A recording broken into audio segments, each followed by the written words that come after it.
Thank you, Zoom, for letting me know you are now recording. This is the Hacker Noon podcast. I am David Smook from Hacker Noon, and today I'm with the reliable and insightful Amy and Utsav. Hello.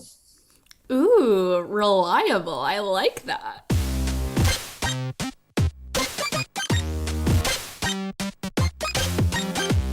Hacker Noon podcast. No, you That were was from me. I'm insightful. Yeah. Okay. Uh-huh. That makes a lot of sense. It's like a former agreement. Also, my mic recording cord is broken, so I apologize in advance for my lack of reliability as the leader of Hacker Noon. But today, we're going to get into some articles from around the internet because it's this week on Planet Internet. And our first article has many contributors. It's on a site we've been personally deleted from because of some sort of different vested interest, and it's called Wikipedia. And the first entry on Wikipedia is media conglomerate. And I will read what they define this as.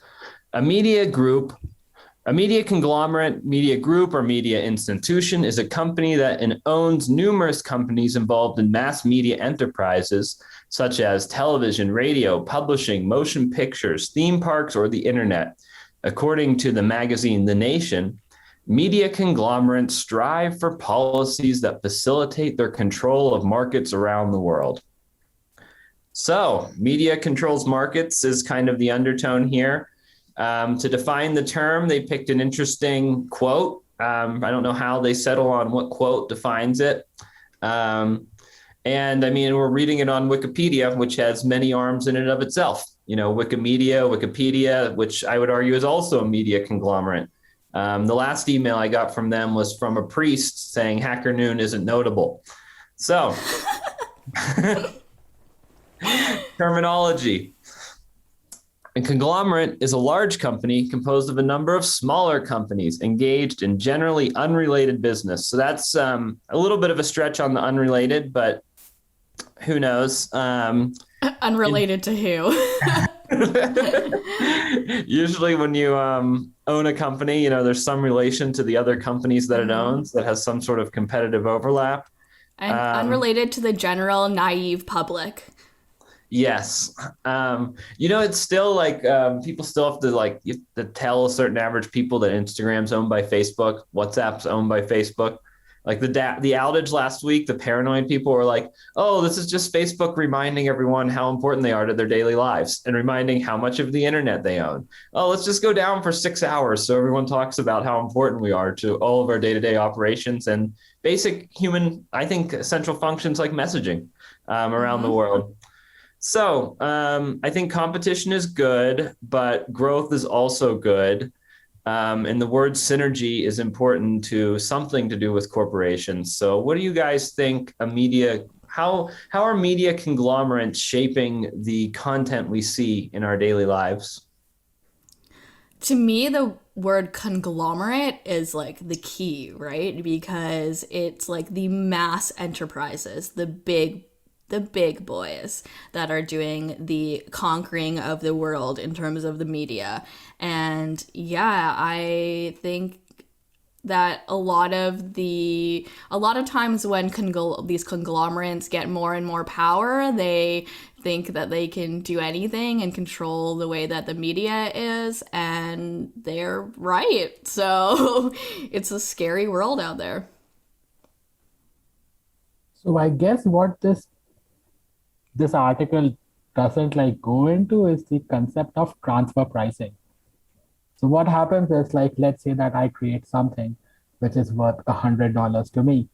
And because I work at Hackathon, I'm like, David, could you buy it off me for $1,000? You say yeah, why not? And you get $1,000 tax write-off. So which is why whenever some organization starts to get bigger, they start creating these subsidiaries, and in time they become these conglomerates of sorts.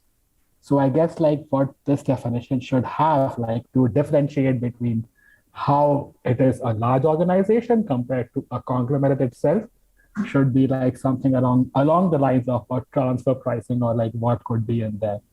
Without that, I don't think it makes sense. And curiously, like they are like according to this magazine, The Nation, like were they paid by it? Like it's a very vaguish definition, which they chose to put at the top of the page along with the backlink. Don't know why, but yeah. To read it again, it is media conglomerates strive for policies that facilitate their control of markets around the world. It's interesting because they're positioning it as the point of the conglomerate is to actually move the market, as the point of the conglomerate is to like take over the media industry. You know, so that's an interesting position. Yeah. Like to get bigger, it has to then grow an unrelated market to be a conglomerate. I think to be a conglomerate, it could just grow more media industry. Like if Facebook bought Twitter, they own more of the social media discussion. And is that really selling like policies that control other markets? I mean, with social media, probably, but it's not.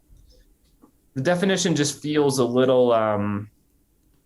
I don't know. I don't quite understand why it's positioning the control of other markets as what a conglomerate's primary job is, as opposed to like I think at a base level it just means many businesses owned by one business, which could be for any reason, to impact any market or just to reduce competition and not even go after another market, just to have a larger market share of the same thing. But I think it's definitely, the undertones are bad, right? Conglomerates striving for policies to facilitate control. Could you imagine if the Wikipedia donation came down and we're like, we need support for our media conglomerate. Wikimedia and our army of unpaid volunteers aren't doing well. You need to donate to our conglomerate so that we can be the best encyclopedia in the world. It's like the same function as what's happening now, but it's just calling it a conglomerate, which would be like, it would just hurt. It wouldn't work as well. Yeah. It's a dirty word. Connotation. Yeah. Do you guys have any favorite dirty words? I have like sinful words, like the editor in me is like still hung up over the word usage of the word strive. Like, how do they like say that it's like they are striving for it? Is it in their vision documents, their mission documents? Are there board meetings about striving for policies to control the world? Who defined it? Apparently, it's worthy enough to be at the top of a Wikipedia page. So yeah. Yeah, Strive. Once you can follow Strive with almost anything. It's like Aspire. Mm-hmm. Aspire is kind of the one that's similar to me. Yeah, it's like, are you actively doing it, or is it just this daydream you had, and you're just aspiring towards it? Like whenever you're just wandering, you know the. Yeah. Oh my God. What about you, Amy? Any words you're trying to cut from your vocabulary? Not off the top of my head, honestly. Maybe like I'm trying to cut out all of like the pandemic COVID-y words from my any kind of like writing, because I just like I'm over it. I know what you mean. New normal. Yeah. Great New reset. normal, any kind of pandemic content, Oh, I hope anything about like technology advancing in the time of the pandemic, like I'm over it. And that's what the media conglomerate wants you to think. So let's move to one of our favorite media conglomerates, Forbes. And I will read this new headline from Forbes.com, August 26, 10,315 views. Forbes to become public company through business combination. That's a new one.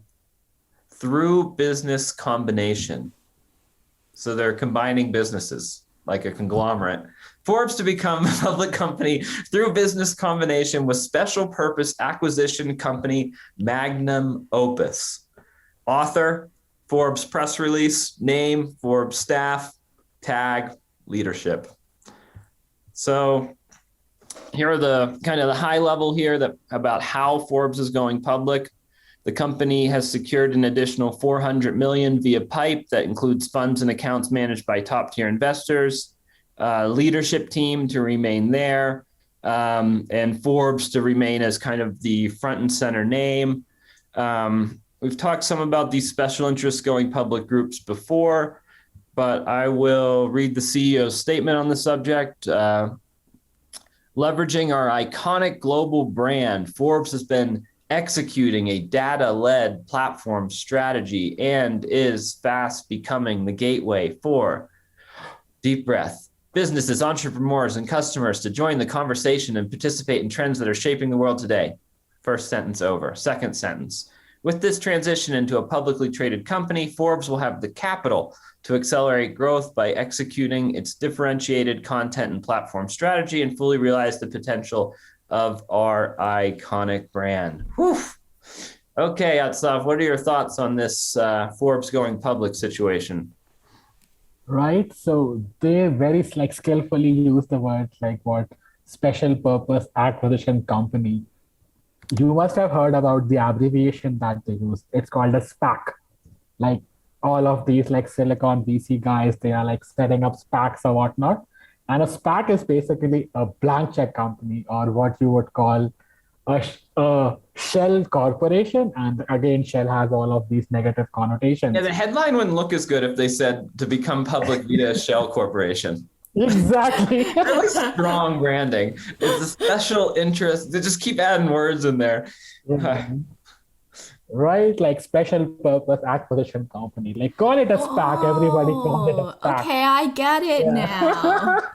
Oh, why do we have to use this like convoluted language to describe everything, especially in law? Like, well, It's look by at this design. cautionary. You want to see the cautionary statement regarding forward-looking statements? It's longer than the article.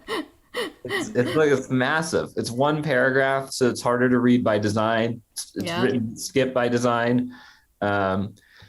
In some cases, I'll just read an excerpt. We don't have time to read the whole thing. This podcast will get super boring. In some cases, you should identify forward-looking statements by the following words. So if you see these words, that means the whole statement is forward-looking and you should roll it out for any future investment. Individual words: may, will, could, would, should, expect, intend, planned, anticipate, believe, estimate, predict, project, potential, continue, ongoing, target, seek, and the. I only added the. All the other ones are real. and the negative or plural of all of these words. Just to clarify. Oh, wait, one more. Or similar expressions that are predictions to indicate future events or prospects, although not all forward-looking statements contain these words. So you can also make a forward-looking statement without may, will, could, should, would, expect, intend, plan, anticipate, believe, estimate, predict, project, potential, continue, ongoing, target, and seek. Woo! They used a template.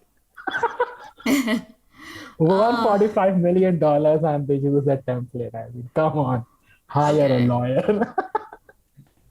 So, to break this down, Utsav, you're telling me that the SPAC, Special Purpose Acquisition Company, is just a shell corporation that they've made up. So Magnum Opus is like just a new corporation that they spun up just so that these people can acquire Forbes. Or Exactly. a portion of Forbes. Yeah, so it was a shell corporation that was probably... Okay, then who owns Magnum Opus? It could be Forbes, like, although, like, corporations can own other corporations. So, like, it could be layers of shells. Think of the Panama Papers or the more recently Pandora Papers, right? So it could be layers of shells. I probably wouldn't know, or rather don't know the answer to that. But like, this shell corporation was set up, listed on at least one exchange for the express purpose of buying out Forbes. The standard is like 20% of the ownership is given out. And like they pretty much were like, okay, Forbes probably had 145 million lying somewhere. And they were like, yeah, let's use that for 20%. And now the company valuation just got more like inflated or whatnot. Private placement of ordinary shares. Like, see, it's a private placement, right? They do it so that they can increase their value of their company. Exactly. Like, imagine if Hackanoon had only 5 shares, and like it would be 5 of us, and like I could say, David, would you buy my share for $1,000? So let me read some of the excerpt here. It's The transaction is expected to raise 600 million of gross proceeds, consisting of the contribution of approximately 200 million in cash held in the Maxim Opus SPAC, assuming no redemptions by public shareholders, and 400 million of additional capital through a private placement of ordinary shares of the new combined company priced at $10 per share. Assuming no redemptions by the public shareholders of Magnum Opus, Forbes shareholders will own approximately 22% of the new combined company at closing. Forbes will be capitalized with 145 million in cash. Like private placement basically means that nobody else can invest unless you are what is called a qualified investor. So I cannot buy that even if it says like $10 per share. So it is gonna be a very close set of people who own it. I see. Interesting. Seems fishy. Oh Also, yeah, seems shady. 10,000 views. It's like every day Forbes has a story with more than 10,000 views. It doesn't seem like they exactly wanted a lot of people Want to people read to this. know. Yeah, it seems shady. I want to know who owns Magnum Opus. Like, why did they do this? Oh, here, L2 Capital. Who owns L2 Capital, the private investment firm? When was L2 Capital set up? That would be interesting. Anyway, let's move on to a list of the 15 largest media conglomerates in the United States. I will read this list. This is according to Zippia, a site we've never heard of, but ranks high in Google for this search result. The 2001 based revenue for and audience size. I don't know how they rank by both at the same time. That seems like competing numbers that they should probably have two separate lists for. But who am I to argue with Zippia, the career expert? Number 1, AT&T. Number 2, Facebook. Number 3, Walt Disney. Number 4, Comcast. 5, Warner Media. 6, Fox. 7, Viacom. 8, Netflix. 9, Hearst. 10, News Corp. 11, Nexstar. 12, iHeartMedia. And 13, Gannett. So that's the list. AT&T still up there. I don't know how this list doesn't consider Alphabet, Google a media company. I mean, they own the discovery experience of searching for stuff on the internet, but who am I to say if what you're searching for is media or not? So anyway, this is a list. What surprises you about this list?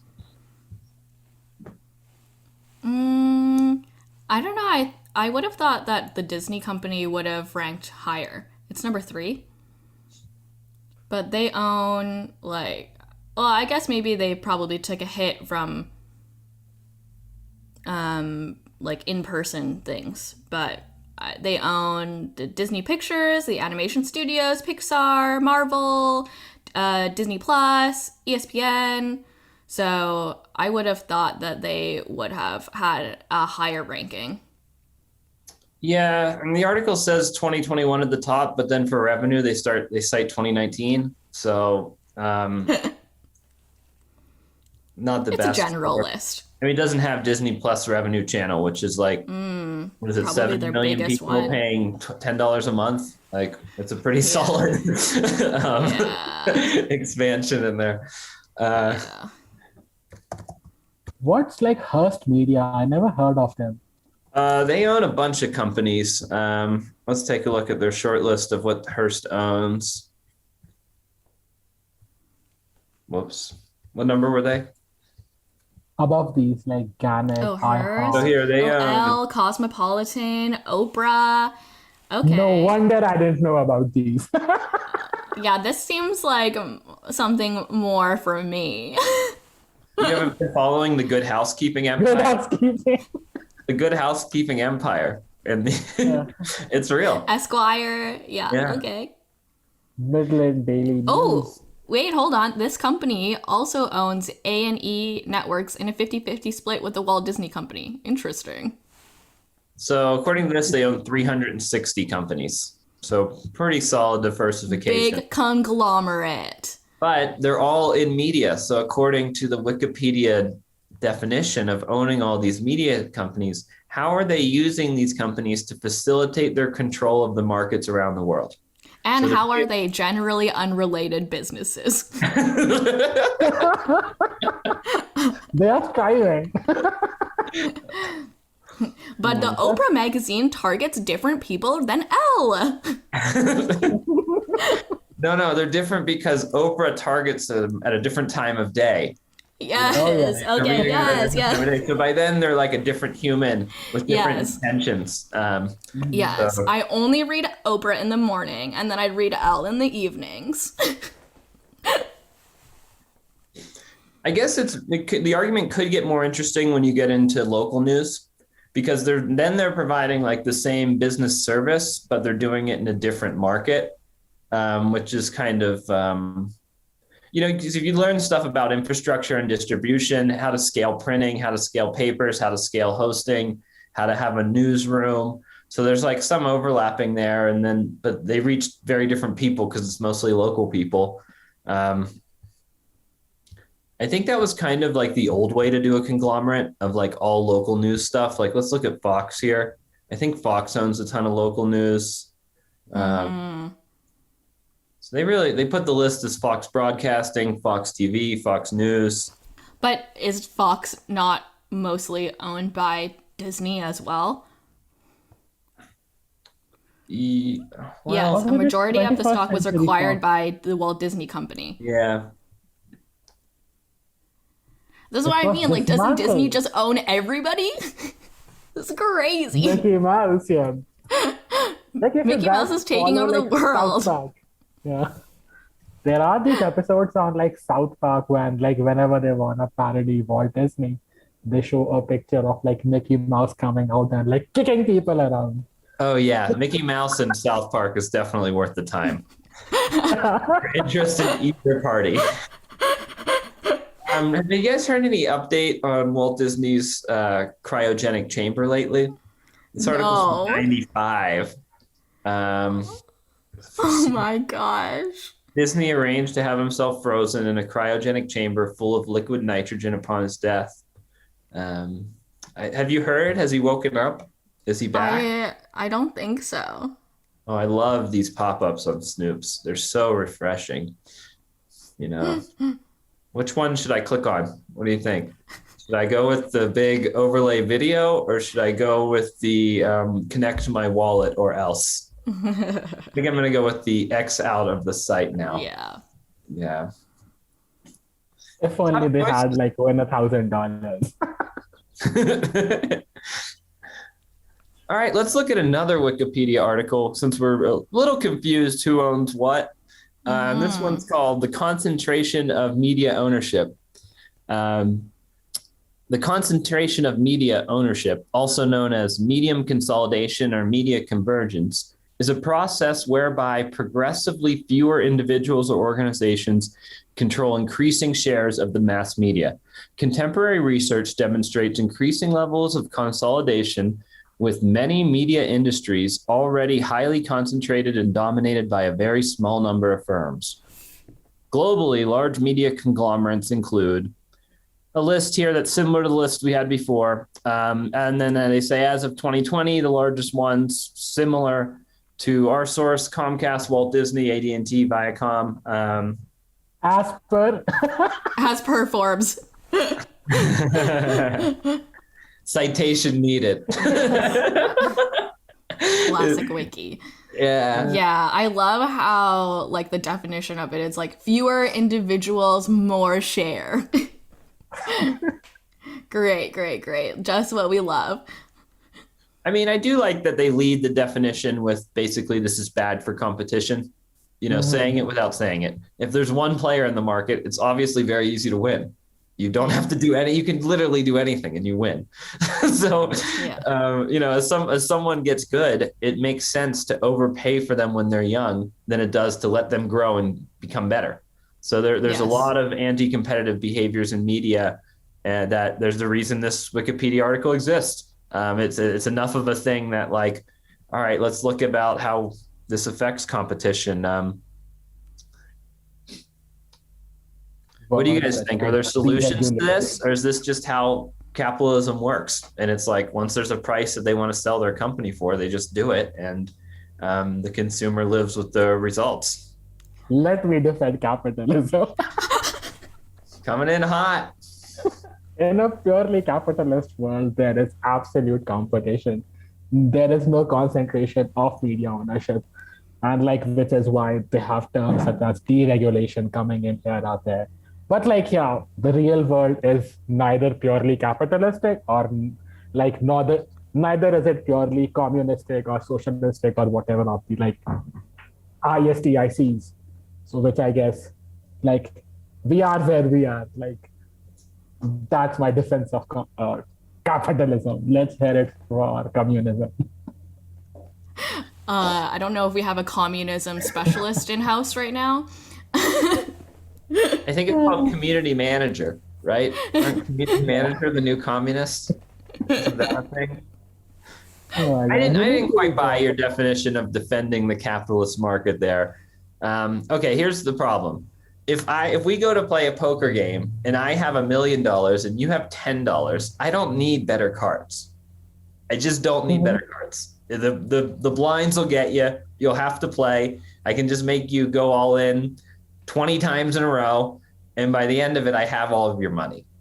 So that's what these conglomerates are. They don't need a better product. They can just come in, buy the existing product, and then let it die out or let it grow or like. And I like capitalism. I'm just kind of saying this as just like I didn't quite buy the comparison there. Yeah. Like Okay. I get the down. Okay, let's like hear it from you. I was just gonna ask David, as a owner of a media publishing company, if you were to be offered by Disney, would you sell out? Like, or are we continuing the dream of disrupting the internet forever until we take over Disney? My first question to Walt would be, how did you cryogenically freeze your body? And Yes. how did you wake up? And if you're offering to buy my company and you're not letting me meet Walt, I'm not in on the secret yet.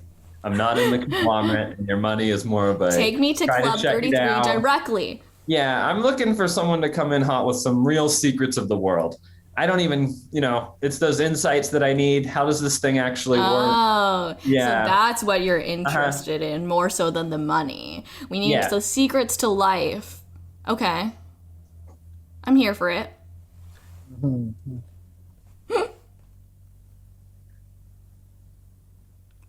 Okay. What next?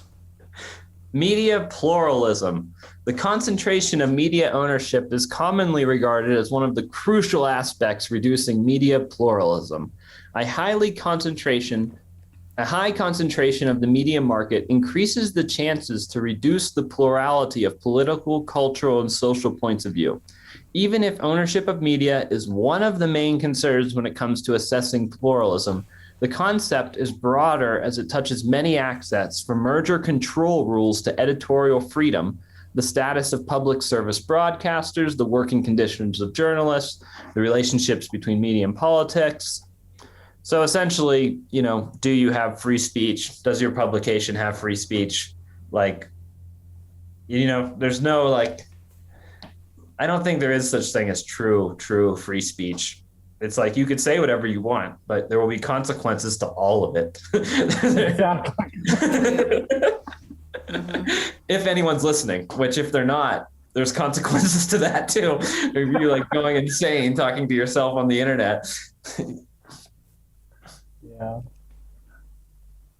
It's a nice concept about pluralism, and then they in the second paragraph it has a twofold dimension instead of the word multifold dimension, but I digress.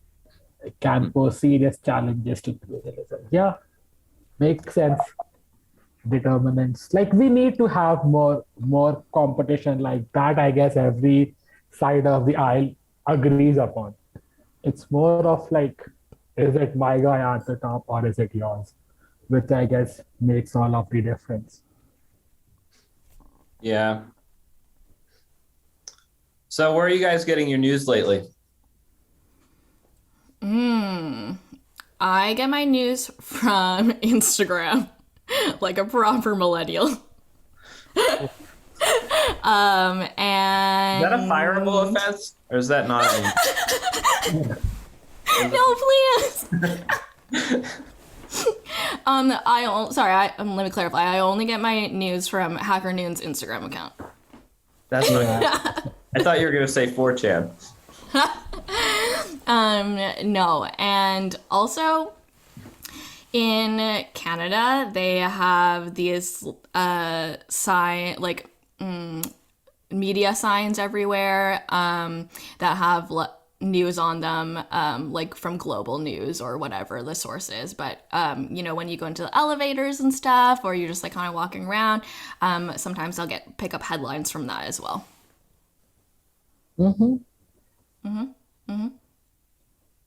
Nice. I have a joke about it, but I will let it pass. Okay, great. Where are you picking up your news in India? So like I get my news like primarily from Twitter. And if it is like something that I really want to know about, I try to find some thought leader on that and say, hey, do you want to be on the Hackathon podcast? They usually agree and I talk to them about what I want to know about, and that helps. But like these are very domain specific information. Side note, I'm totally for anyone creating a podcast just to meet the people they want to meet. Exactly. Works. It's a good way to do it. Like if you're considering it, I highly recommend going for it. Yeah. 10 out of 10 recommend. And these are like what I would call domain specific news, like related to blockchain or crypto or whatnot. If it's the general news about politics or the world over, I just like zoned out of it on like 2 years ago. I don't get any of it. Problems in South Sudan, like gonna be politically incorrect, but right now I don't care. Okay. That's where I'm at. If you only had 10 minutes to read the daily news, would you pick 50 headlines or the one top story of the day? Ooh, 50 headlines. It would be 50 headlines for me as well. Well, it would be fun. In practice, it's 50 headlines for everybody because no one reads any stories. Exactly. True. Yes, as I'm only picking up the headlines from the TV. All right, let's get to a full story here on the site hackernoon.com. Ooh. It's called How to Explain NFTs to People Who Think They're Just JPEGs. Feature image note, no, an NFT is not a JPEG. But is it? It could be a PNG. All right, I will read here an excerpt. A common error that people make when trying to explain NFTs to those outside the trading space is that they fail to elaborate on what an NFT actually is. I did that actually voice that's my italics voice. Actually. You've likely heard them equated to digital baseball cards, which, while that isn't a terrible argument to make while discussing the hobby of collecting NFTs, it fails to make clear what the difference is between purchasing one and just having a JPEG, saving a JPEG. A non-fungible token is exactly that, a token. Similar to a Bitcoin token or an Ethereum token, an NFT is completely impossible to duplicate. These tokens, however, come tethered to external media, such as JPEGs, tickets, documentation itself. The important point they're trying to make, the media itself is not the NFT, and that is something that most people seem to miss. Now, Utsav, as someone who has posted many memes comparing the JPEG and the NFT, care to defend yourself? Right. So the way I see it, like I have this very wonderful video by Gary Vaynerchuk, and what he said was that you might think that NFTs are just JPEGs, but imagine the value that Twitter's blue check mark has, or as like for those of you on Hackernoon, the verified writer account that you have, or that verified writer check mark that you have in front of your profile picture. That has an intangible benefit. Like just because a story is by a verified writer, you take it more seriously. And an NFT is kind of like that when you hold something that probably is not tangible, in the physical sense of how they use a baseball card, but it makes a lot of sense for people who understand the value that a verified checkmark has. So that is like in defense of the people who say that NFTs are not JPEGs. But if you ask me personally, like NFTs are just JPEGs. Like they aren't like anything more than that. Like, yes, they are a token of sorts, but on a very technical level, you cannot call a Bitcoin a token. It's a coin. Like we make this difference as if it is based on a blockchain. Uh, a Bitcoin is a coin, Ethereum is a coin, and all of the others are like what you would call tokens. So it's an apples to oranges comparison, but Yeah. like yeah, it it goes both ways. Like there was this meme where it says like people with IQs under like 50, they say that NFTs are just JPEGs. And then people with IQs from 51 to let's say 130, they say NFTs are not JPEGs and they are so and so and so. And then at the other end, people with IQs over 130, even they say that NFTs are just JPEGs. So the idiots and the very smart people have the same thing to They're say, all but saying, the yeah. majority have a very like different thing to say. So yeah, we live, we learn. Like I could never understand why people pay thousands of dollars for a comic book to have it in what is called a mint condition. Like Yeah. if you aren't reading it, why are you collecting? It's just hoarding. The way I see it, but Yeah. people are people. Like they Yeah. buy paintings. So you see it really more as a collector's item than a token, like a blockchain token. Yeah, it doesn't have to be a blockchain token. It's more of an ownership thing, but it's more like now I make it transparent, now I make it decentralized. And there are questions around that as well, which I like don't think that we should go into. But if you are interested, we would soon be coming up with this podcast series called Amy Learns to Crypto, and we'll go all over it. My favorite NFT JPEG meme is the one that's like, why do men want to trade JPEGs instead of investing in women-owned businesses? It hurts my soul. It's true though, and it's so funny. Yeah. Like the meme closer to that, what I like read was like men would literally buy like make believe JPEGs instead of getting therapy. And I was Yes, okay. like why are you buying a PNG? Oh my Hey, god. What's your it's take on an that, David? investment. It's an investment. It's worth Oh, this okay. much now, and it'll be worth that much later. Uh-huh. And that makes sense. I Like, saw there I saw Vitalik talking about it of like the most surprising uses of the blockchain that actually kind of work, and he brought up NFTs was the first thing he hopped to. I'm just not anticipating this to be a value. And I actually I think it's going to pass the test of time as controlling reprints. I think it really is a good who printed it first, who printed it when. Does this technology trust that this is the 7th one or the first one or the 45th one? I think this technology actually works for that. It's just how many types of goods do we need 50 reprints of? And do we need 50 different owners? So it's like, it makes a lot of sense for celebrities. You know, it makes a lot of sense for those guys. But if you're not a celebrity, do you think 50 people are going to want to hold a JPEG and prove that they're the 50th JPEG print of your design? Like your design better be good. That better be a good damn image that 50 other people want to, because it's 50 people have to hold it. And then it's like 500 people want to have to bid on it so that the 50 people could sell it at some point and keep the value going. So it's, Listen, David, I need magical unicorn number 7. if that's true, it's true. And that means that you get these $69 million bids and $100 million bids of the asset because there are millions of people that saying, I want the first one. I mean, my daughter wants to go to school first every day. It doesn't matter if she's first.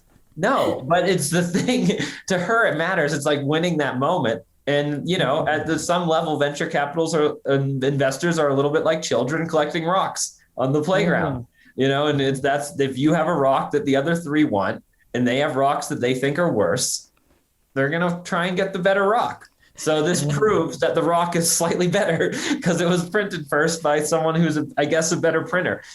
Yeah, I guess. Right. Or who was just Like, first to get there.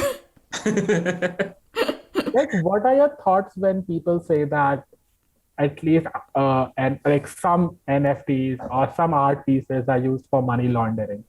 Like, I had, let's say, $69 million. I would say that's not new to NFTs.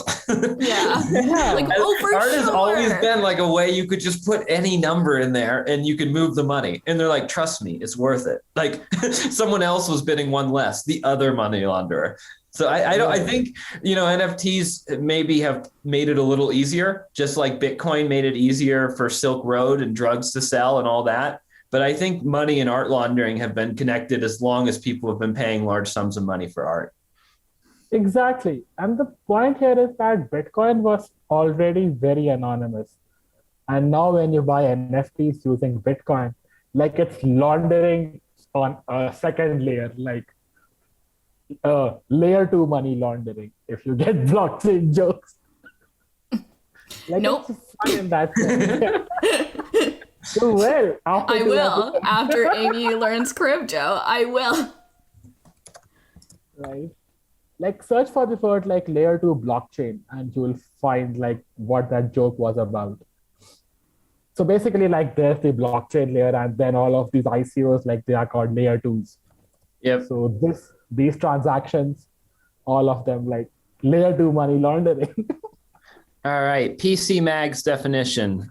Blockchain that confirms transactions faster than a major blockchain network. Layer 2 chains are often designed to handle small transactions with lower fees. So they're really going on the practice side as the definition and not the, I guess, money raising side. The first line is wrong. The second one is right. Like, PC Mag, get your act together. So the first line, yeah, why would it be faster as the defining characteristic of the second layer? That's untrue. This is the number one hit for the definition in Google. All right, sentence 2, which we believe to be correct, is layer 2 chains are often designed to handle small transactions, micropayments with lower fees or no fees, as well as to reduce traffic on the main network. This is correct. You could say lower fees, no fees, or they've built a community of people willing to pay higher fees. That's probably actually the most popular layer 2 solution because then they can pay the fee to the main blockchain and then come to the other side and have a higher fee for their community to do whatever they're doing. Oh, sweet. I was on here for 15 seconds. I got the overlay for my free copy of the digital. All I have to do is enter my email to continue reading. To sell your soul. All right, here's where the X button for the browser is, guys. Sweet. All right. Do we have any favorite products in your daily lives that you would like to give a shout out to? Or people? We could also do people. Yeah.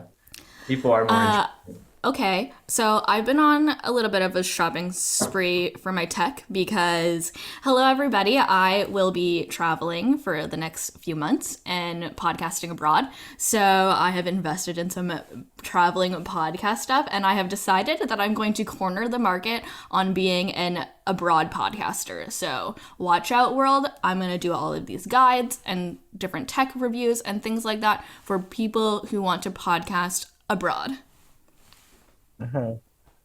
Cool. I think you should definitely take your equipment onto the streets and see who's willing to talk to you. Right? That's a great idea. Okay. Nice. What about you, David? Utsav? Oh. Okay, I can go next. Like, I have a special shout out for all of these 2,000 to 4,000 to be nominees of the Noonies. Like, best wishes to all of you guys. And hopefully at least 200 of you win. And we would have special prizes for all of you. So shout out to all of you guys. You might not know who you are, but soon you will. Soon you will. Soon you will. Triumphant return of the Noonies, which is our annual voting for stuff like top tech YouTuber, and Software Testing Writer of the Year. Blogger of the year. Exciting. I don't know if I have any shout outs of the week. I guess I would say we had our first snow here in Colorado, and I will show you my shovel. The shovel, I forget what it's called. I bought it on Amazon, and now it's available at every Walmart in America. So I got it like 2 years ago. And the main point of this device is it has a second handle at the top. Save your back. Yeah, it's way easier on your back. I can probably shovel twice the amount of snow with it. So it's what a life hack. Okay. It's more than a life hack. This company blew up, and they were basically Amazon exclusive, and then they went through Walmart and everything. And this little second lever on the shovel it's hundreds of millions of dollars, this little thing right here. It's not just laughing, but like you have probably never had to shovel snow. Like you probably never had to shovel feet of snow. I will say the global warming situation may not be great till the long-term prospects. Yes, that's true. That's true. Maybe also don't invest into the company. The second handle, I don't know how effective their patent's going to be. Like, I feel like, can you really block anyone else from putting a second handle on a shovel unless it's by Snow Joe, I guess is the company. So that's my physical product of the week. All right. I'm here for that. My digital product of the week, I don't have one right now. I don't want to tell you. I have one. I don't want to say it. It's how I've been reading Hacker Noon. I'll preview it for anyone that makes it to this point in the YouTube video like an idiot. It's the way to access our whole library. Anyway, I don't want to say too much. I've already said too much. All right, guys, should we head out and get back to work and type and what have you? Did we record this? Yeah, we did. Yep. Don't worry, it was good. Sweet. All right. This has been the Hacker Noon podcast. I'm the founder, David Smook, with our podcast host, Amy Tom, and our VP Business Development and blockchain editor / retired dentist, Utsav. Let's all give Amy a big safe travels and follow Hacker Noon on the internet. Yes. Goodbye. Peace.